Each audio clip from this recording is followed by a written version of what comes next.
안녕하십니까. 동사 세계사를 담당하고 있는 강명석입니다. 오늘 이 시간에는 시즌 1 강좌 내용을 간략하게 설명하도록 하겠습니다. 먼저 동사의 시즌 1 강좌 내용은 1회차부터 9회차까지 걸쳐 있는데 주로 범위가 전근대, 그러니까 개양 전까지를 내용으로 잡았습니다. 개양 이후부터는 시즌 2에서 강의하도록 합니다. 다음 세계사 강좌 내용은 주로 서양사를 중심으로 설정했습니다. 고대 문명부터 냉전까지 그리고 21세기까지 여기 이제 시즌 1의 강좌 진행 내용입니다.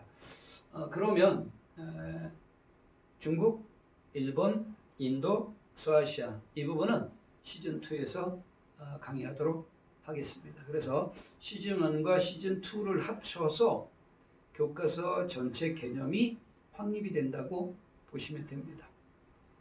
자, 그럼 다음에 강좌의 가장 큰 특징은 뭐냐 이거죠. 첫 번째, 저는요 역사는 흐름이라고 봅니다. 그래서 그 흐름에 맥을 짚어주는 강의가 돼야 된다고 보는 거죠. 바로 그러한 강의가 시즌 1, 그 다음에 이어서 2까지 진행된다고 보시면 됩니다. 두 번째, 시즌 1의 교과 개념은 교과서에 우리는 그 고등학교 기준 교과서와 그 다음에 이제 수능 특강을 기준으로 합니다. 이 두 가지 내용들을 최대한 첨부해서 교재를 구성했습니다. 따라서 이제 기본 개념을 시즌 1과 시즌 2에서 얼마만큼 잘 할 수 있느냐가 대단히 중요합니다. 시즌 1에서 가장 중요한 게 이 부분입니다. 핵심 개념 다지기라는 부분이 있어요. 동사는 1100이라고 되어 있는데 제가 이제 그동안에 또 열심히 분발해서 조금 문제를 더 늘렸어요. 그래서 동사는 거의 1200제 정도 되고요. 세계사는 거의 1300제 정도 됩니다. 이것을 각 단원별로 모았어요. 교과서 내용, 그 다음에 첫 번째 교과서 내용 있고 두 번째는 수특에 있는 내용, 그 다음에 세 번째는 6평, 9평 그리고 수능 문제들을 중심으로 해서 핵심 정리한 내용들을 발췌해 갖고 거기에 OX 문제와 그 다음에 이제 가로넣기 문제 등을 총해서 1200에서 1300 문제 정도를 만들었습니다. 이것을 매주 이제 각 단원이 끝날 경우에요. 각 단원이 끝나면 학생들에게 거기를 공부해 오라고 하고 난 다음에 20문제에서 30문제 정도를 주말 테스트를 하려고 합니다. 주말이 아니라 이제 주중 테스트가 되겠죠. 주간 테스트. 꾸준히 할 겁니다. 그래서 시즌 1, 2에서 가장 기본적인 건 그 개념을 얼마만큼 잘 확립해. 여러분 개념이 확립돼야 그 다음 문제가 돼요. 최근에는요. 어려운 문제라는 게 연표 문제가 많이 사라졌어요. 사실은요. 제가 여기에 시즌 1, 2에는 연표 학습을 통해서 킬러 문제를 해결할 수 있겠다 이렇게 말씀을 해놨지만 사실 연표는요. 개념이 확립된 다음에 이게 이루어져야 돼요. 그래서 아마도 이 부분은 제 판단에는 시즌 3이나 4에 가야 연표 학습을 가능할 거라고 봐요. 과거에는 연표가 킬러 문제의 중심이었어요. 근데 최근 1년, 작년, 재작년 두 번, 2년에 걸쳐서 이제 그러한 문제보다는 깊이 있는 문제로 나오는데 내용이 좀 어려워요. 따라서 자료를 잘 분석해야 되는데 그렇다고 어려운 자료를 찾는다. 이건 참 우스운 얘기예요. 그런 자료가 쉽지 않아요. 뭘 해야 되느냐. 자료를 꼼꼼히 잘 봐야 되는데 그 안에 보면요. 정답의 힌트가 되는 건 가장 기본적인 개념이 들어가는 거죠. 얼마만큼 개념이 잘 되어 있느냐가 결과적으로 어려운 문제도 극복해낼 수 있어요.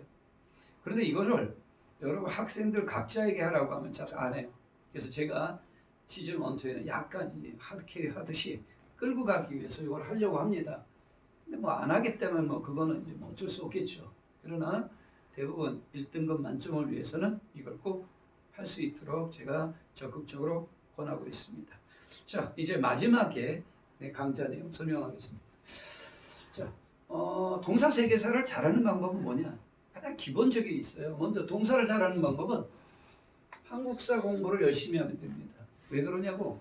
여러분 잘 아시다시피 동사는요. 중국사, 일본사, 한국사예요. 근데 한국사가 그 중에 차지하는 비중이 거의 30%가 돼요. 그러면 30% 한국사를 난 잘해요. 그러면 동사 100에서 30을 걷어내요. 그럼 70만 하면 되는 거잖아요. 동사라는 그 과목 자체가 분량이 세계사보다 적어요. 세계사를 100으로 보면 동사는 80밖에 안 돼요. 그런데 그 중에 한국사를 잘하면 30을 또 걷어낼 수 있어요. 그래서 저는 동사를 못한다면 조금 이해를 못하는 편이죠. 그렇게 쉬운 건데 동사를 쉽게 하는 방법, 한국사를 잘한다라는 거죠. 다음 두 번째, 세계사를 또 잘하는 법. 세계사 공부를 어떻게 하면 잘합니까? 동사 과목과 함께 하라 이거예요. 세계사는 동사를 함께 하면 더 좋습니다. 왜냐? 세계사 과목 안에 중국사, 일본사가 있잖아요. 그런데 그 중국사하고 일본사가 세계사 전체 또한 40%가 돼요. 그럼 만약에 동사를 잘하면 세계사에서 30, 40을 또 걷어내고 하면 되는 거죠. 그렇기 때문에 이 세 과목은 한국사, 동사, 세계사는 매우 밀접한 연관이 있다라고 보시면 됩니다. 따라서 동사를 잘할 학생은 학원에서 한국사 과목을 소홀히 하지 말고 그 시간 아낀다 보지 말고 난 동사를 위해서 투자하겠다 하고 한국사 강의를 열심히 들으세요. 그러면 자연적으로 동사가 해결이 어느 정도 됩니다. 그래서 동사를 잘한다. 세계사 함께 하는 것도 나쁘진 않은 거죠. 특히 세계사 하려는 학생은 그렇습니다. 자, 그러면 복습을 잘하는 방법이 뭐냐? 이것도 물어보는 학생들이 많아요. 예, 저는요, 일주일에 한 3시간 정도는 투자를 해야 되는데 그 방법은 간단하게 말씀드릴게요. 첫 번째, 배운 내용을 여러 차례 읽어보는 거예요. 한 번 읽고 두 번 읽고 여러 차례 읽고 끝나면 안 돼요. 생각이라는 걸 하셔야 돼요. 생각해서 그것을 자기 걸로 습득해야 됩니다. 두 번째, 이해한 내용들을 핵심 부분을 정리를 해야 돼요. 두 번째 키워드 바로 정리라는 거죠. 이때 또 정리를 하는 거죠. 정리가 됐잖아요. 그렇게 정리한 핵심 부분은 이번에 마지막으로 암기하는 거죠. 자신이 잘 정리한 내용을 암기하는 거예요. 전체가 아닙니다. 그러니까 여기서 중요한 게 암기 내용을 최소화하기 위하여는 이해를 많이 해놔야 암기할 부분이 적어지는 거예요. 이해를 안 하면 많이 암기해야 돼요. 여러분 절대로 동사 세계에서는 암기 과목이라고 하고 접근하면 안 돼요. 그러는 순간에 망해요. 그러니까 얼마만큼 이해를 많이 했느냐. 그것이 암기 내용을 최소화시키죠. 자, 이제 충분히 암기가 됐다. 그러면 이제 문제풀이를 통해서 마무리를 해야 되죠. 그 중에 오답 정리는 또 필수가 되겠습니다.